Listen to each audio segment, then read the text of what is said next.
حضور صلی اللہ تعالیٰ علیہ وسلم کے پاس تمام صحابہ بیٹھے ہوئے تھے۔ حضرت عمر رضی اللہ تعالیٰ عنہ روتے ہوئے آئے۔ حضور صلی اللہ تعالیٰ علیہ وسلم نے ارشاد فرمایا، عمر تم کیوں رو رہے ہو؟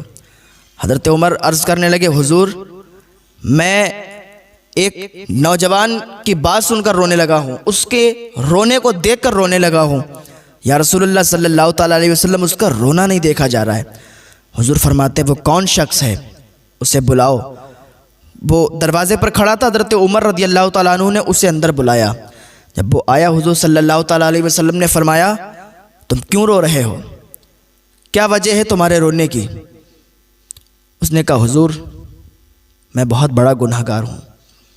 حضور صلی اللہ تعالیٰ علیہ وسلم نے ارشاد فرمایا، اچھا کیا تمہارا گناہ کرسی سے بھی بڑا ہے؟ اس نے کہا، یا رسول اللہ ہاں، ہمارا گناہ کرسی سے بھی بڑا ہے۔ آپ نے فرمایا، کیا عرش الہی سے بھی بڑا ہے؟ اس نے کہا، یا رسول اللہ ہاں، عرش الہی سے بھی بڑا ہے۔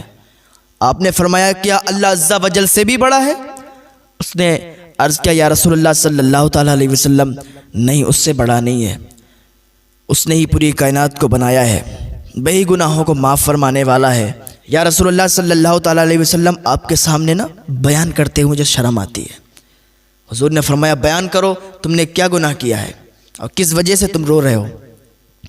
اس نے عرض کیا، یا رسول اللہ صلی اللہ تعالیٰ علیہ وسلم میں کفن چور ہوں، میں 7 سال سے کفن چوری کرتا ہوں۔ یا رسول اللہ صلی اللہ تعالیٰ علیہ وسلم میرا کام یہ ہے کہ جب بھی کوئی مر جاتا ہے نا تو میں جاتا ہوں، اس کی قبر کھودتا ہوں اور اس کا کفن چرا لیتا ہوں۔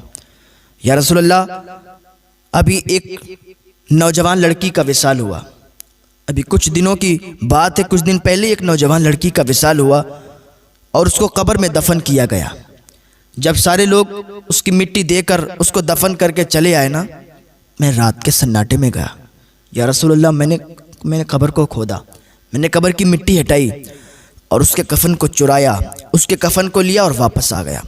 واپس آ رہا تھا نا، میرے شیطان میرے اوپر غالب آ گیا، شیطان نے مجھے بھڑکانا شروع کر دیا۔ جب شیطان غالب آیا نا، میں واپس لوٹا۔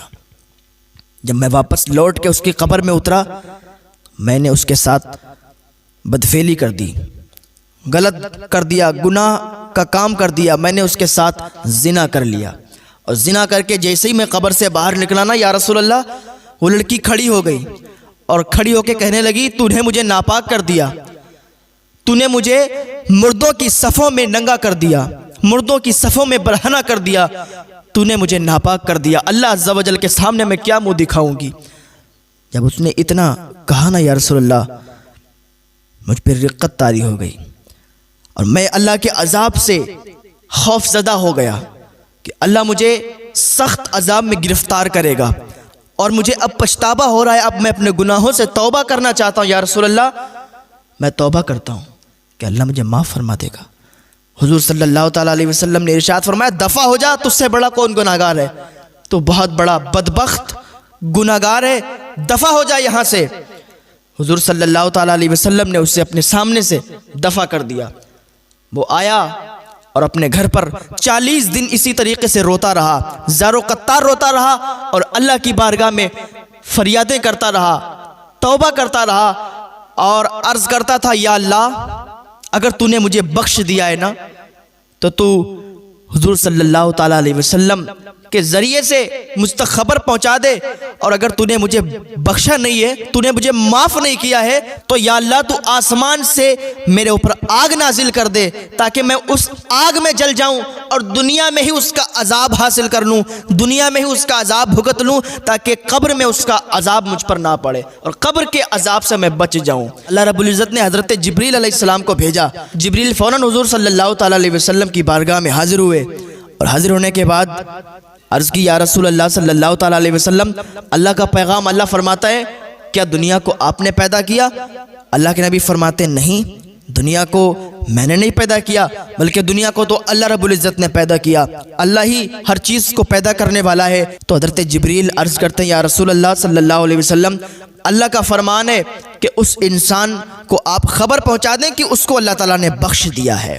تو پتہ چلا کہ انسان اللہ کی بارگاہ میں توبہ کرے، کتنا بھی بڑا گناہ گار ہے، کتنا بھی بڑا اس نے جرم کر لیا ہے، کتنا بھی بڑا اس نے گناہ کر لیا ہے، اللہ کی بارگاہ میں آئے اور سچے دل سے تائب ہو جائے، اللہ اسے ایک توبہ سے معاف فرما دیتا ہے۔